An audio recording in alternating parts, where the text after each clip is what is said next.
लोकसभा में और राज्यसभा में पास करा लिया है, लेकिन हम लोग सारे तमाम जितने भी लोग हैं, हम लोग इसका घोर विरोध करते हैं। और इसी के माध्यम से पूरे बिहार के सभी ज़िला में एक एक दिन में दो जगह पे चौपाल लगा करके उसके माध्यम से हम अपनी बात पूरे ज़िला के लोगों को, पूरे गांव मोहल्ले के लोगों को, पूरे गली नुक्कड़ के लोगों को जागरूक करने का काम करते। चिराग पासवान जो बहुत देख रहे होंगे उनका जिस तरह से लहजा, और उनके पिताजी ने कुर्सी त्याग दिया था कि मुसलमान को मुख्यमंत्री बनाने के मुद्दे पे, और उनका जिस तरह से उनके बेटे ने ये कृत्य किया है, ये कहीं ना कहीं दुर्भाग्यपूर्ण है। आप छोड़ दीजिए सत्ता, लालू जी को बैठा दीजिए प्रधानमंत्री, उनको बना दीजिए। अगर आप लालू जी का सारा बात समझ रहे हैं, मान रहे हैं, तो आप हटा दीजिए अपने आप को, हट करके लालू जी को बैठा दीजिए गद्दी पे। और हमारे जो किशनगंज में या पूरे बिहार में जो भी मुसलमान लोग आज जदयू में जुड़े हुए हैं, हम इन लोगों से रिक्वेस्ट करना चाह रहे हैं, उनसे गुजारिश है कि आप लोग अपने अपने हित की लड़ाई देखिए, अपनी पार्टी की लालच मत कीजिए। अपने इतिहास में ये तमाम तरनामे दर्ज की जाएंगी और इतिहास कभी नहीं भूलेगा जिन्होंने मुसलमानों के साथ गद्दारी की है। जैसा कि जो एक प्रोपेगेंडा फैलाया गया और जिस तरीके का भ्रम जाल जो फैलाया जा रहा है कि ये कहा भी जा रहा है केंद्र सरकार के तरफ से कि वक्फ जिस ज़मीन पर, जिस प्रॉपर्टी पे हाथ रख दे वो ज़मीन, वो प्रॉपर्टी वक्फ की हो गई। तो हम सभी जानते हैं कि भाजपा जब से आई है देश में, तब से इन्होंने लोकतंत्र की जड़ों को खोदने का काम किया है। तेजस्वी यादव जी से 20 साल से सवाल करता है जंगल राज जंगल राज। अरे सरकार में नीतीश कुमार बैठे हैं, सवाल हमारे नेता से पूछ रहे हो? सर मुंह है कि घोल के पी गया है सब। ये कि अभी जितना भी आप सिनेरियो अगर देखते हैं तो आपको साफ समझ में आ जाएगा ये सारा चीज़ ये बचा के रखते चुनाव के टाइम में। अभी चुनाव होने वाले हैं बहुत जगह पे, और ये जो अपना जो ये जो काम करने का जो काम किए, ये ठीक उसी समय में ये करने का काम किए। इसमें बहुत अहम रोल मास्टर मुजाहिद साहब का रहा है, इसमें कोई झुटलाने वाली बात नहीं है। लेकिन नीतीश कुमार के जो लोग बैठे और प्रेस कॉन्फ्रेंस से भागने का काम किया, वो क्या पूछा पत्रकार ने सवाल कि भाई ये बताओ, वो बोले कि हमारा 5 मांग था, जेपीसी में हमने रखने का काम किया, वो सारा मांग पूरा हो गया। उन्होंने एक जवाब दिया था कि मुसलमान से जब वोटिंग राइट्स, जब एनआरसी की बात हो रही थी कि वोटिंग राइट जब छीना जाएगा, तो शाहनवाज भाई आप कहाँ वोट गिराइएगा? पसमानदा मुसलमानों का आपका इतना ही चिंता था तो आपने तो 3 तलाक का भी बिल लाया। आपने उसके बाद जो है कितनी महिलाओं का अब तक अगर ये हुआ है, क्या कहते, तलाक हो गया है, तो आप उस पसमानदा औरतों के लिए आपने क्या काम किया है, इसका ब्यौरा देने का काम करिए पहले। कि लगेगी आग तो आएंगे कई घर जद में, यहाँ पे सिर्फ मेरा मकान थोड़ी है। तो 238 एमपी ने हमको समर्थन देने का काम किया। सिर्फ मुसलमान की बात नहीं है, आज मुसलमान का जमीन छीन रहा है, कल सिख का छीनेगा, परसों हिंदू का छीनेगा, फिर कहीं ना कहीं जैन का छीनेगा। तमाम तर लोगों पे नजर है इसकी।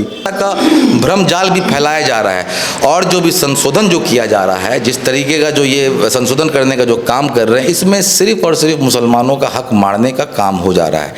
जनता दल यूनाइटेड ने ये मांग रखने का काम किया था क्या कि आप 2 हिंदू भाइयों को ला करके इस कमेटी में रखो, 4 हिंदू भाइयों को रखो, और जो जिनका हक हुकूक मेरे आबाओ अजदाद का जमीन है हमको ही माइनॉरिटी में कर दिया। दिन उनका एक से एक कारनामा हम लोग देख रहे हैं, और उम्र का भी तकाजा है, बीमारी हो गई है, तो उनको समझ में नहीं आ रहा है कि क्या चल रहा है। और जैसा हमारे नेता तेजस्वी जी बता रहे हैं, उनके इर्द गिर्द 1-2 लोग हैं जो पार्टी को, जदयू को चला रहे हैं, सरकार को चला रहे हैं। पहले एक वीडियो वायरल होगा, सम्राट चौधरी जी आए हुए थे, और उस कार्यक्रम में बीओ और सीओ जो मुंगेर के थे वो उनको खाना सर्व कर रहे थे। तो वो नौकर किसके हुए?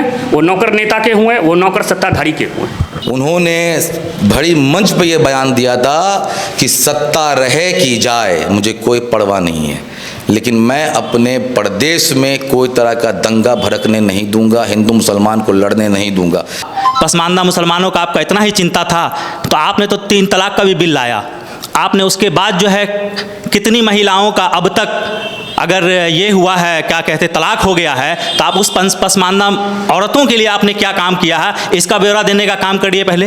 ये किस संदर्भ में कहा गया है? बीजेपी उसी को दिखा रहे हैं कि हम जो लालू जी बोले थे वो काम हम कर रहे हैं। नहीं, लालू जी क्या, लालू जी जिस संदर्भ में बोले, वो संदर्भ वो अलग चीज था, और भाजपा जिस चीज को, अरे तो लालू जी तो बहुत कुछ बोले।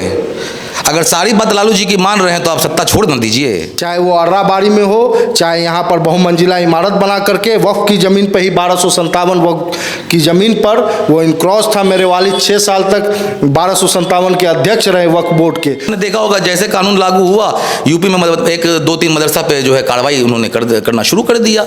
आपके ही क्या कहते हैं प्रदेश के मुख्यमंत्री जो है एसएचओ के बयान को सही साबित करने का काम करते हैं। तो और जिस तरीके से इन लोगों ने वक्फ बिल के भाजपा का जो साथ दिया, तो ये लगता है कि कहीं ना कहीं ये लोग कम्युनल फोर्स के साथ अंदर से रहे हैं। अगर देखा सिक्स कम्युनिटी का एक अपना बोर्ड है, जैन कम्युनिटी का अपना बोर्ड है। अभी आपने देखा होगा राम मंदिर में जो राम मंदिर ट्रस्ट जो बना है उसमें कितने मुसलमानों का आपने रखा है। देखिए, मैं आपके चैनल के माध्यम से एक चीज़ समझा देना चाहता हूँ। ये लड़ाई हिंदुस्तान में हिंदू और मुसलमान की नहीं है, हमारी लड़ाई सरकार से। पहले इसको एकदम क्लियर कर लीजिए। हाँ, भाजपा का ये गलत मंशा है। कहीं से बहुत ज़्यादा पैसा आ रहा है या उनके खजाने में पैसा जमा है और उस खजाने के पैसा को गलत तरह से इस्तेमाल किया जा रहा है।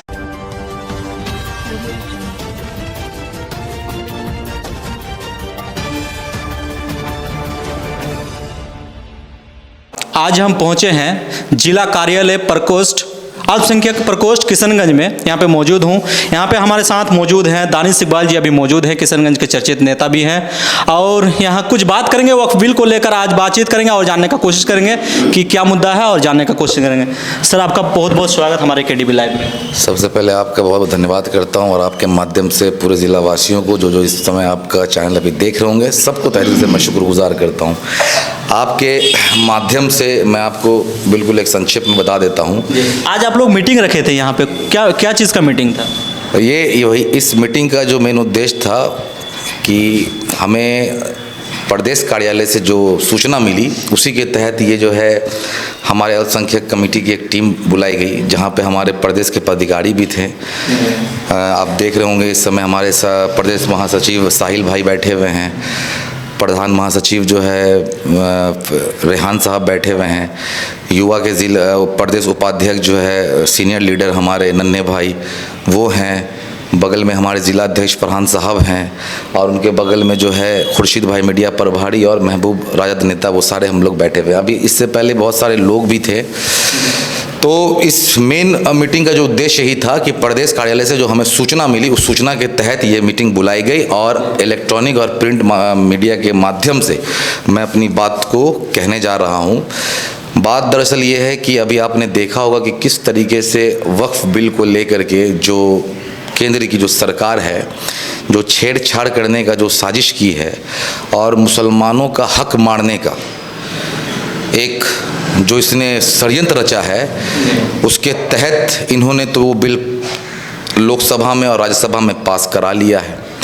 लेकिन हम लोग सारे जितने भी लोग हैं हम लोग इसका घोर विरोध करते हैं और इसी के माध्यम से पूरे बिहार के सभी ज़िला में एक दिन में 2 जगह पे चौपाल लगा करके उसके माध्यम से हम अपनी बात पूरे ज़िला के लोगों को, पूरे गांव मोहल्ले के लोगों को, पूरे गली नुक्कड़ के लोगों को जागरूक करने का काम करेंगे कि इस बिल से जो ये वक्फ अमेंडमेंट जो है जो लागू किया गया है इससे क्या क्या नुकसान हो सकता है आने वाले कल में, ख़ास तौर पे मुसलमानों को, उससे उन लोगों को अवगत कराएंगे। और इस चौपाल में बिहार के हमारे राजद के जितने भी तमाम सीनियर लीडर हैं, चर्चित चेहरे जैसे अली अशरफ फातमी साहब हैं, कारी शोएब साहब रहेंगे, अब्दुल बारी सिद्दीकी साहब हैं, हमारे के जो अल्पसंख्यक प्रदेश अध्यक्ष हमारे जो हैं अनवर साहब वो खुद मौजूद रहेंगे, शहनवाज भाई वो रहेंगे, किशनगंज के जो हमारे जो और विधायक हैं राजद के वो लोग रहेंगे। तो ऐसे तमाम चर्चित अख्तरुल इमाम शाहीन साहब वो रहेंगे। तो ऐसे तमाम जितने भी दिग्गज नेता हैं उन लोगों को पूरे सीमांचल की जिम्मेदारी दी गई है और हम लोग का जो काम है कि हम लोग पूरे अपने अपने ज़िला में चौपाल के माध्यम से वो लोग आएंगे और पूरी तरीके से इसको संक्षेप में बताने का काम करेंगे। जैसा कि आपको 2-3 बात मैं भी आपके माध्यम से मैं आपको बता दूं ताकि सारे लोग सुन सकें। जैसा कि जो एक प्रोपेगेंडा फैलाया गया और जिस तरीके का भ्रम जाल जो फैलाया जा रहा है कि ये कहा भी जा रहा है केंद्र सरकार के तरफ से कि वक्फ जिस ज़मीन पर जिस प्रॉपर्टी पे हाथ रख दे वो ज़मीन वो प्रॉपर्टी वक्फ की हो गई। आप उस पर फिर कोई तरह का कानूनी कार्रवाई नहीं कर सकते, कोई सुनवाई, जबकि ऐसा नहीं है। वक्फ बोर्ड का एक अपना भी कमेटी है जहां पर आप केस दाखिल कर सकते हैं। अगर वहां पे भी रिजेक्ट होता है तो आप इसकी याचिका हाई कोर्ट में दाखिल कर सकते हैं। संविधान हमें ये अलाउ करता है कि अगर हाई कोर्ट में भी अगर नहीं हुआ तो हम जाकर के सुप्रीम कोर्ट में भी याचिका दायर कर सकते हैं। तो ये कानून है, इस तरीके का कानून है कि कोई भी आकर के आपकी अपनी निजी प्रॉपर्टी वक्फ का नहीं बता सकता है। तो इस तरह का भ्रमजाल भी फैलाया जा रहा है। और जो भी संशोधन जो किया जा रहा है, जिस तरीके का जो ये संशोधन करने का जो काम कर रहे हैं, इसमें सिर्फ और सिर्फ मुसलमानों का हक मारने का काम हो जा रहा है। उसके बाद एक सवाल ये भी है कि आप कोई भी माइनॉरिटीज़ का, जो मुस्लिम माइनॉरिटीज़ का जो भी ट्रस्ट है, उसमें आप कोई भी नॉन मुस्लिम या अदर रिलीजन को कैसे, जैसे आप अगर देखा सिख कम्युनिटी का एक अपना बोर्ड है, जैन कम्युनिटी का अपना बोर्ड है। अभी आपने देखा होगा राम मंदिर में जो राम मंदिर ट्रस्ट जो बना है, उसमें कितने मुसलमानों का आपने रखा है, आपने कितने मुसलमानों को उसमें जगह दिया, उस ट्रस्ट में, उस कमेटी में। तो कहना सिर्फ और सिर्फ साफ है कि आपको सिर्फ और सिर्फ एक कम्युनिटी को टारगेट करना है, उसको परेशान करना है और हर तरीके से उसको आप प्रताड़ित करने का काम कर रहे हैं। और आप एक चीज़ ये भी देख लीजिए कि अभी जितना भी आप सिनेरियो अगर देखते हैं तो आपको साफ समझ में आ जाएगा ये सारा चीज़ ये बचा के रखते चुनाव के टाइम में।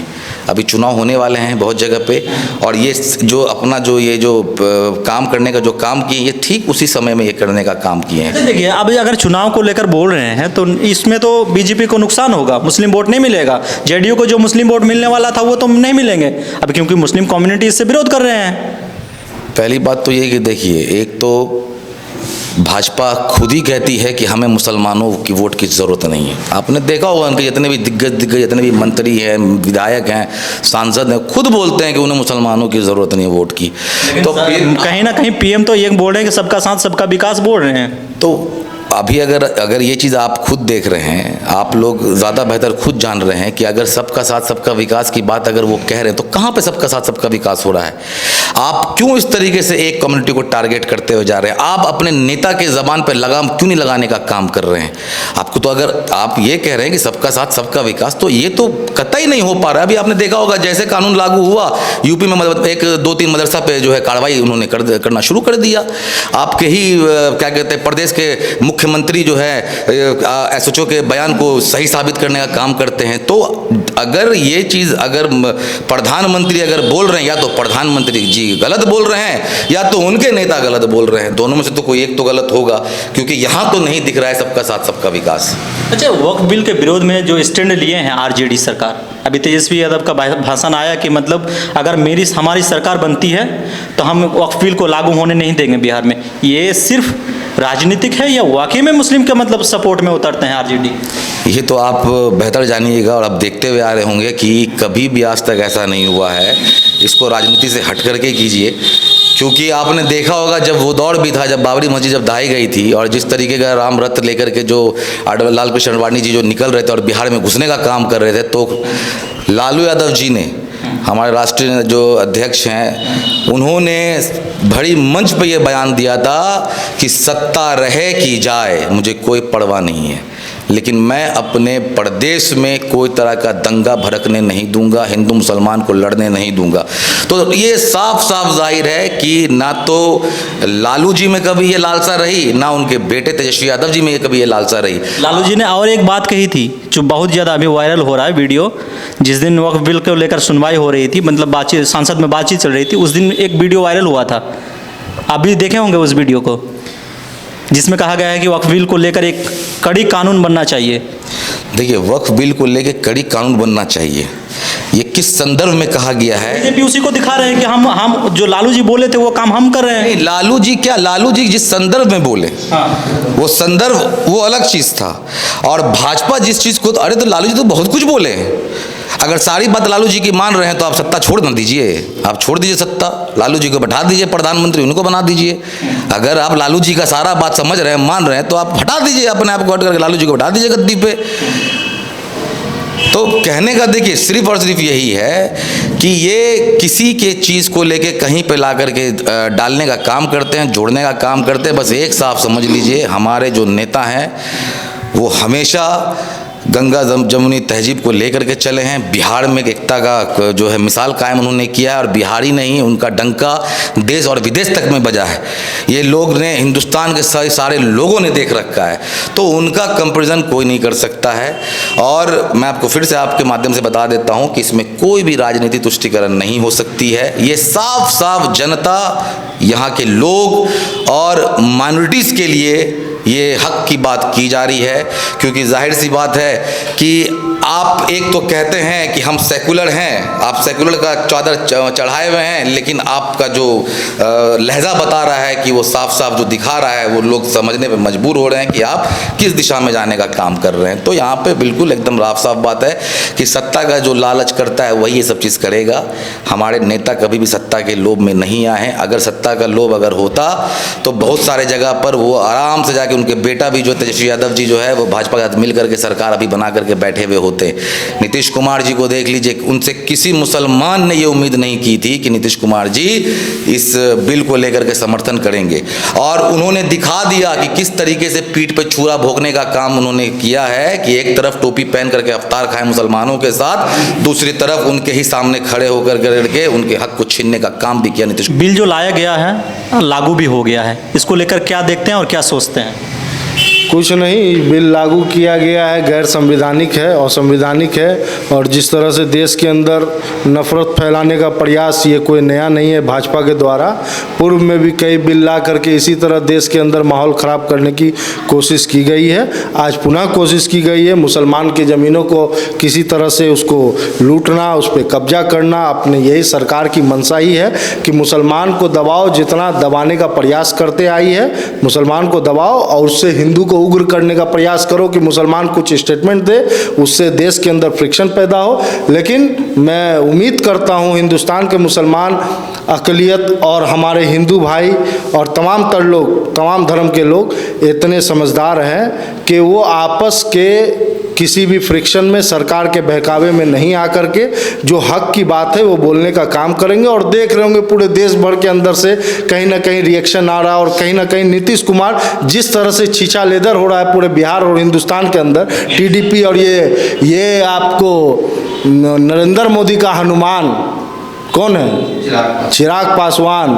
जो बहुत देख रहे होंगे उनका जिस तरह से लहजा, और उनके पिताजी ने कुर्सी त्याग दिया था कि मुसलमान को मुख्यमंत्री बनाने के मुद्दे पे, और उनका जिस तरह से उनके बेटे ने ये कृत्य किया है, ये कहीं ना कहीं दुर्भाग्यपूर्ण है। इतिहास में ये तमाम तर नामें दर्ज की जाएंगी और इतिहास कभी नहीं भूलेगा जिन्होंने मुसलमानों के साथ गद्दारी की है। लेकिन जितने भी नेता का आप नाम लिए, सभी नेता का एक ही बयान था कि मुसलमान, जो गरीब मुसलमान है, उसके हित में इस कानून को लाया गया है। बताइए हित क्या है, क्या हित में क्या लाया गया? इतना दिन से वक्फ बोर्ड जो इतना बड़ा प्रॉपर्टी होने के बावजूद कोई मुसलमानों का कल्याण क्यों नहीं हुआ अभी तक? उनका सवाल था। चिराग पासवान ने भी ये सवाल उठाए हैं, अमित शाह जी ने भी ये सवाल उठाए हैं। अरे भैया मेरे, वक्फ बोर्ड किसके अंडर है पहले ये बताइए। सरकार कहीं ना कहीं कंट्रोल करती है, चेयरमैन बनाना, तमाम तर चीज़ें सरकार की नज़रें रहती है। अब सरकार, वक्फ बोर्ड के पास तो कुछ ऐसा नहीं है संसाधन कि वक्फ बोर्ड को कहीं से बहुत ज़्यादा पैसा आ रहा है या उनके खजाने में पैसा जमा है और उस खजाने के पैसा को गलत तरह से इस्तेमाल किया जा रहा है। सरकार पैसा देती है, सरकार विकास कराती है। जैसे मैं झूठ बोलने वालों में से नहीं हूँ, नीतीश कुमार जी ने चाहे वो अर्राबाड़ी में हो, चाहे यहाँ पर बहुमंजिला इमारत बना करके वक्फ की ज़मीन पर ही 1257 वक्फ की ज़मीन पर वो इनक्रॉस था। मेरे वालिद 6 साल तक 1257 के अध्यक्ष रहे वक्फ बोर्ड के। उस दरमियान में इस ज़मीन को यहाँ पर इंक्रोचमेंट था, उसको खाली करवाया गया कहीं ना कहीं। उसके बाद सरकार का नज़र पड़ा तो इसमें बहुत अहम रोल मास्टर मुजाहिद साहब का रहा। इसमें कोई झुटलाने वाली बात नहीं है। लेकिन नीतीश कुमार के जो लोग बैठे और प्रेस कॉन्फ्रेंस से भागने का काम किया, वो क्या पूछा पत्रकार ने सवाल कि भाई ये बताओ, वो बोले कि हमारा 5 मांग था, जेपीसी में हमने रखने का काम किया, वो सारा मांग पूरा हो गया। तो जेपीसी में जनता दल यूनाइटेड ने ये मांग रखने का काम किया था क्या कि आप 2 हिंदू भाइयों को ला करके इस कमेटी में रखो, 4 हिंदू भाइयों को रखो, और जो जिनका हक हुकूक मेरे आबा अजदाद का जमीन है हमको ही माइनॉरिटी में कर दिया। जेपीसी का जो गठन हुआ हुआ तो सभी लीडर का जो मांग रहेगी अरे उसी पे तो भैया, बात होगी। जेपीसी एक झूठ का एक पुलिंदा था जो ध्वस्त हो गया, इसीलिए झूठ का पुलिंदा बता। 3000 लोगों को सरकार ने न्योता दिया, 120 घंटा भाषण मीटिंग चला, पर लोग पे आप जोड़ लीजिए 15 से 20 सेकंड आता है।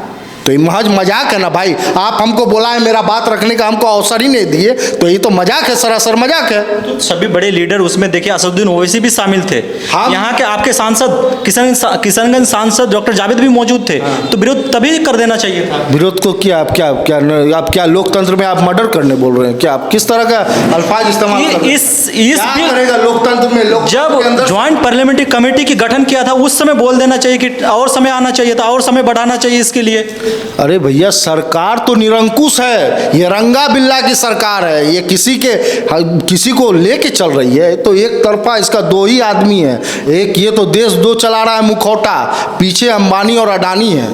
ये कहीं ना कहीं अंबानी का एंटेलिया नाम सुने हैं, उसका घर है। अच्छा, एंटेलिया के बाद बोलिए आप क्या बोलना चाहते हैं? तो उसको घर को बचाना था, वक्फ की ज़मीनें थी, और इस पे बहुत लंबा विस्तार पे अभी नहीं जाएंगे। लंबा विस्तार में मैं आपको एक सवाल और उसी में कर देता हूं। अगर ये ज़मीन उसके पास गई है, एंटेलिया पे आप दावा ठोक रहे हैं कि ये वक्फ की ज़मीन है, वो बीजेपी ही सवाल उठा रहे हैं कि वो ज़मीन उसके पास गए कैसे? अगर उसको कंट्रोल कर रहा, वक्फ के कमेटी ही कंट्रोल कर रहे थे, तो वो ज़मीन कैसे चले गए? कौन है अभी महाराष्ट्र में सरकार में जांच करा के एक बार रिटायर्ड हाईकोर्ट के जज से एक कमेटी गठित करके एक जांच करा के दूध का दूध पानी का पानी कर दे। इसमें कौन सा किंतु परंतु है? बोलना, आप सरकार में बैठे हैं, सवाल आपसे होगा। जैसे हमारे नेता आदरणीय लालू प्रसाद यादव जी और हमारे यशस्वी मुख्यमंत्री और नेता प्रतिपक्ष तेजस्वी यादव जी से 20 साल से सवाल करता है, जंगल राज। अरे सरकार में नीतीश कुमार बैठे हैं, सवाल हमारे नेता से पूछ रहे हो? सर मुंह है कि घोल के पी गया है सब। इस तरह का बात, भाषा को जिस तरह से बिहार के अंदर बोल रहा, नीतीश कुमार को खामियाजा भुगतना होगा 25 का चुनाव में। ये मुसलमान ही नहीं, सिर्फ मुसलमान एमपी ना दे देता वोट। अगर सिर्फ मुसलमान की बात होती तो 238 वोट मिला हमको, तो लगभग आधी आबादी ने हमको वोट करने का काम किया है। जो प्रतिनिधित्व करते हैं पार्लियामेंट के अंदर, जनता का, आवाम का प्रतिनिधित्व करते हैं, तो 238 एमपी ने हमको समर्थन देने का काम किया है। सिर्फ मुसलमान की बात नहीं है, आज मुसलमान का जमीन छीना है कल सिख, तो 238 एमपी ने हमको समर्थन देने का काम किया है। सिर्फ मुसलमान की बात नहीं है, आज मुसलमान का जमीन छीना है, कल सिख का छीनेगा, परसों हिंदू का छीनेगा, फिर कहीं ना कहीं जैन का छीनेगा। तमाम तर लोगों पे नजर है इसकी। पार्टी की क्या है? पार्टी के प्रदेश महासचिव अल्पसंख्यक प्रकोष्ठ के राजद जी। तो क्या कहना चाहेंगे? ये आप लोग फिर से मतलब नुक्कड़ सभा लगाने का शायद कुछ बोल रहे हैं? जी, हमारे प्रदेश कार्यालय से ये आदेश आया है कि हम लोग को नुक्कड़ सभा करना है और लोगों को जागरूक करना है वक्फ बिल के बारे में। और वक्फ बिल जो चौपाल लगाना है, हम लोग चौपाल लगाएंगे जी। चौपाल लगा के सारे लोगों को, हम लोग को, पब्लिक को, आम पब्लिक और सारे ग्रामीण लोगों को हम लोग को जागरूक करना है। यहाँ कहीं ना कहीं मुस्लिम तो ये नहीं बोलेंगे कि सिर्फ राजनीति के लिए आरजेडी ये कर रहे हैं? ये तो राजनीतिक के लिए लड़ाई नहीं है, ये तो सब मुसलमान के लिए लड़ाई है। ये जो कह रहे हैं ये गलत कह रहे हैं। इस राजनीतिक की लड़ाई नहीं है, हम लोग के मुसलमानों की लड़ाई है। ये वक्फ बिल पे आपको अभी जो कुछ दिन अभी कल की एक न्यूज़ दिया गया है कि जो आप हम लोग को कब्रिस्तान में मिट्टी देने के लिए जाने के लिए आप इसकी परमिशन लेनी पड़ेगी थाना से, और हम लोग की मस्जिद में जुमा पढ़ने के लिए, नमाज़ पढ़ने के लिए हम लोग को मस्जिद से परमिशन ले आने पड़ती। ये तो बहुत हम लोग के लिए हित की लड़ाई है, हम लोग के साथ सारे मुसलमानों के साथ गलत कर रहा है। ये बीजेपी की सरकार ये हम लोग को गुमराह बनाकर, और ये हमारे पलटू चाचा, नीतीश चाचा कहिए, वो तो सब मुसलमानों को बेवकूफ़ बना रहे हैं। और हमारे जो किशनगंज में या पूरे बिहार में जो भी मुसलमान लोग आज जदयू में जुड़े हुए हैं, हम इन्हों से रिक्वेस्ट करना चाह रहे हैं, उनसे गुजारिश है कि आप लोग अपने अपने हित की लड़ाई देखिए, अपनी पार्टी की लालच मत कीजिए, अपनी कुर्सी की लालच मत कीजिए। देखिए कि मुसलमानों के साथ क्या हो रहा है। देखिए, कुर्सी की बात की है सर, आपसे सवाल कर लेंगे हम। ये कुर्सी की सवाल जैसे बोल दिए, नीतीश कुमार की क्या मजबूरी रही होगी जो मतलब ये मुस्लिम के नेता बताते हुए, और कुछ दिन पहले इफ्तार पार्टी में मतलब इफ्तार पार्टी भी किए और उसमें शामिल भी हुए जगह जगह में, लेकिन फिर से मुसलमानों के साथ नहीं दिए, क्या कहेंगे? देखिए, नीतीश कुमार जी की जो छवि अब तक रही थी वो एक सेकुलर नेता के रूप में रही थी, और यही वजह है कि कई बार राजद में, अभी हाल ही में फिर सरकार बनी थी हमारी, जिसमें हमारे नेता तेजस्वी यादव जी को उप मुख्यमंत्री बनाए। लेकिन अभी जो ये वक्फ बिल आया है, इसमें जो रोल इनका देखा गया और जिस तरीके से इन लोगों ने वक्फ बिल के भाजपा का जो साथ दिया, तो ये लगता है कि कहीं ना कहीं ये लोग कम्युनल फोर्स के साथ अंदर से रहे हैं और अब तक मौका ऐसा नहीं आया था, इसलिए इनकी वो चीज़ जो है छुपी रही। लेकिन इस बार जो है कुर्सी को बचाए रखने के लिए कि हम बने रहें, उन्होंने देखा कि कोई रास्ता नहीं है, अगर हम नहीं हटते हैं तो फिर हमारी कुर्सी चली जाएगी, तो इन्होंने समझौता किया और कम्युनल फोर्स का साथ दिया। अखिलेश यादव जी एक बयान दिए हैं कि हम तो चले थे इनको पीएम बनाने के लिए, लगता है बीजेपी इनको सीएम भी बन के नहीं रहने देंगे। देखिए, अब तो लगता है नीतीश जी की जो हालत है, जो उनकी दिमागी हालत है अभी, अब वो कुछ दिन के राजनीति में मेहमान हैं और हम नहीं, पूरी दुनिया देख रही है, आप मीडिया के लोग हैं, आए दिन उनका एक से एक कारनामा हम लोग देख रहे हैं और उम्र का भी तकाजा है, बीमारी हो गई है, तो उनको समझ में नहीं आ रहा है कि क्या चल रहा है। और जैसा हमारे नेता तेजस्वी जी बता रहे हैं, उनके इर्द गिर्द एक दो लोग हैं जो पार्टी को, जदयू को चला रहे हैं, सरकार को चला रहे हैं। अभी नीतीश जी को कुछ समझ में ही नहीं आ रहा कि हो क्या रहा है। ऐसे में ये बहुत बुरे हालत में है हमारा बिहार और कभी भी कुछ भी हो सकता है। तो इसका खामियाजा जेडीयू को भुगतना होगा, क्या लग रहा है? जेडीयू तो भुगतेगी, 100% भुगतेगी और उसका सफाया होगा, बिल्कुल सफाया होगा उसका, क्योंकि इनको सेकुलर लीडर बोल के, सेकुलर पार्टी बोल के इनको वोट दिया गया था। और अभी आज के डेट में केंद्र में जो भाजपा की सरकार है वो बहुमत में नहीं है।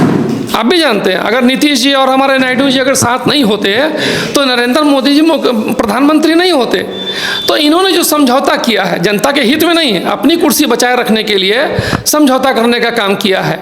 अब इसका नुकसान तो इनको जो पूरा जीवन जो इनका एक छवि था सेकुलर नेता का और ईमानदारी का, तो कुर्सी के लालच में इन्होंने उन सब चीज़ों को ख़त्म कर लिया है। अच्छा, जगह जगह में जो आप आरजेडी की तरफ से जो चौपाल लगाने का बात कर रहे हैं, इसको लेकर क्या संदेश देना चाहेंगे जनता? ये लड़ाई सेकुलर कम्युनल की जो लड़ाई है, बीजेपी के खिलाफ लालू जी लड़ रहे हैं, ये कोई नई बात नहीं है। आडवाणी जी जब रथ लेके निकले थे तो जब घूमते घूमते बिहार पहुंचे थे तो सब जानते हैं, उनको अरेस्ट करके और बंद करने का काम किया था, रथ को रोकने का काम किया था।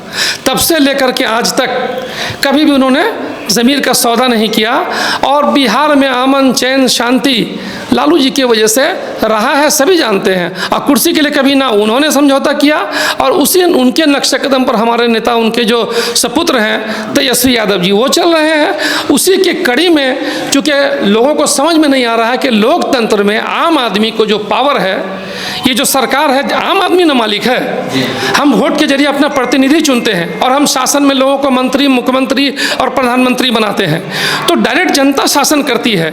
जो मुख्यमंत्री आज है उनके हित में काम नहीं करेगा, अभी जो 25 में चुनाव आएगा जनता उनको सीधे कुर्सी से उतार देगी। तो हम सभी जानते हैं कि भाजपा जब से आई है देश में, तब से इन्होंने लोकतंत्र की जड़ों को खोदने का काम किया है और लोकतंत्र को खत्म करने का काम किया। क्यों? कि इन लोगों को लोकतंत्र पसंद भी नहीं है, मनुवाद को मानने वाले लोग हैं, आज़ादी को कभी इन्होंने पसंद नहीं किया। सब जानते हैं कि आज़ादी में आरएसएस का कभी कोई हाथ नहीं रहा, ये लोग आज़ादी के विरोध में थे, वही काम ये लोग आज भी कर रहे हैं। तो उनके विरोध में गांव में लोगों को जाकर के जगाना है, बताना है कि किस तरीके से वक्फ बिल के नाम पर जिला पदाधिकारी जो सरकार का नौकर है, पब्लिक सर्वेंट है, आईपीएस आईएएस क्या है, वो भी पब्लिक सर्वेंट है, जनता के नौकर हैं, उनको सैलरी मिलती है। लेकिन अब उनको सारे चीज़ों का मालिक बना दिया गया है। जो काम कल जुडिशरी कोर्ट में जज करते थे, अब उनको सीधे उनके हाथ में पावर दिया गया। किन के लोग हैं? ये डायरेक्ट सरकार का आदमी है, उनके कहने पर फैसला करेगा सरकार। सर आज भी देखिए, योगी जी को देख लीजिए, यूपी में अभी तो ठीक से बिल बन के अभी उनको प्रिंट भी नहीं मिला होगा और वो अपना काम चालू कर दिया, तोड़ फोड़ लेकर के अपना बुलडोजर लेके घूम रहे हैं। तो सरकार तो एक ही सरकार तो नहीं रह जाएंगे ना, कानून बने हैं तो लंबे समय के लिए बना है और सरकार तो बदलते जाएंगे ना। आज इनको मौका मिला तो आज तो इन्होंने तलवार चला दिया ना, और उसमें हमारे नीतीश जी को जो काम इन्होंने जो कदम उठाया है, इनको नहीं उठाना था। इन्होंने अपना जो सियासी सफर है उसका नेस्त नाबूद अपना खत्म कर लिया सारा कुछ उन्होंने। आपका परिचय? मेरा नाम MK रिजवी उर्फ नन्हा मुश्ताक, मैं प्रदेश उपाध्यक्ष हूँ। ये जो चौपाल लगाने की बात कर रहे हैं सर, एक्चुअली है क्या और किसको फ़ायदा पहुंचेगा इस चौपाल से? देखिए, बड़े बुजुर्ग कह के गए हैं, शायद अब हम लोग उस दौर में आए हैं कि समझ में आता है कि वो क्यों कह के अल्फाज गए थे। और हमारे गार्जियन भी यहाँ पे बैठे हुए हैं, नन्हे भाई हैं, दाई हैं, साहिल साहब हैं, और भी लोग थे चले गए, कि मेरा कातिल ही मेरा मुंसिफ है। हमारी अदालत, जिस अदालत में हमारा केस है, वहाँ का जज ही हमारा कातिल है, कहने का ये मतलब है। तो हम इंसाफ के लिए गुहार किससे करें। और राहत इंदौरी साहब का एक शेर था कि लगेगी आग तो आएंगे कई घर जद में, यहाँ पे सिर्फ मेरा मकान थोड़ी है। तो शुरुआत मुसलमान से हुई है, हिंदुस्तान का अंत बहुत बुरा होगा। ये जो चौपाल है, ये चौपाल को सिर्फ आप इसमें राजद का कोई मंशा से मत देखिए इसको कि राजद ने ये एक मुहिम चलाई है। मैं आपको आज से 6 महीना पहले कबल आपको पहले लेके चलता हूँ। आप याद कीजिए कि विधानसभा में हमारे नेता माननीय तेजस्वी प्रसाद यादव जी का एक बयान था कि जो उन्होंने शहनवाज हुसैन जो भाजपा के मंत्री रहे और केंद्र में भी मंत्री रहे, उन्होंने एक जवाब दिया था कि मुसलमान से जब वोटिंग राइट्स, जब एनआरसी की बात हो रही थी कि वोटिंग राइट्स जब छीना जाएगा तो शहनवाज भाई आप कहाँ वोट गिराइएगा। और कोई माई का लाल ऐसा पैदा नहीं हुआ जो मुसलमानों से उसका अधिकार छीन ले। तो तेजस्वी यादव जी हों या लालू प्रसाद यादव, शेर का बच्चा शेर ही होता है और गिदर गिदर ही पैदा करता है। लेकिन अभी देखिए कि फिर से मतलब ये हुआ, अभी डिप्टी सीएम, बिहार के जो डिप्टी सीएम है, बयान दिए हैं कि अगर कोई इस बिल का विरोध करता है वो देशद्रोही होंगे और उसे अरेस्ट किया जाएगा, वो जेल जाएंगे। ये अमित शाह जी भी बोले हैं, गृह मंत्री। जी बिल्कुल सही बात है, मैंने भी सुना है। मैं आपके चैनल के माध्यम से ये पूछता हूँ कि आप एक तरफ लोकतंत्र और संविधान की बात करते हैं, तो क्या संविधान में विरोध करना जेल जाना है? तो संविधान बचा कहाँ? ये मनुस्मृति जो इनका कानून है, आरएसएस का जो एजेंडा है, ये पूरी तरीक़ा से हिंदुस्तान के ऊपर थोपना चाहते हैं। आप मुझे एक बात बताइए कि आपका ये चैनल है और ये चैनल, अगर आपके चैनल के माध्यम से मेरे पार्टी के बारे में अगर कोई गलत अफवाह फैलाया जाएगा, न्यूज़ फैलाया जाएगा, तो क्या मैं आपका विरोध नहीं करूँगा? आप बदले में मुझ पर एफआईआर कर देंगे? तो आप इस चीज़ को समझिए कि ये कम्प्लीटली ये पार्टी जो है आज के डेट में बिहार को सिर्फ और सिर्फ भाजपा और आरएसएस के लोग चला रहे हैं। आप देख लीजिए, अभी हमारे एमके रिजवी नन्हा मुश्ताक भाई साहब ने एक बात कहा कि अफसर लोकतंत्र में जनता का नौकर होता है। आप देख लीजिए, ये जनता के नौकर नहीं है, ये अफसर के नौकर हैं, ये नेता के नौकर है। किसके नौकर हैं? अभी मुंगेर में कुछ दिन पहले एक वीडियो वायरल होगा, सम्राट चौधरी जी आए हुए थे और उस कार्यक्रम में बीओ और सीओ जो मुंगेर के थे वो उनको खाना सर्व कर रहे थे। तो वो नौकर किसके हुए? वो नौकर नेता के हुए, वो नौकर सत्ताधारी के हुए। और बिहार में कहीं ना कहीं अभी भी वो इनडायरेक्ट है।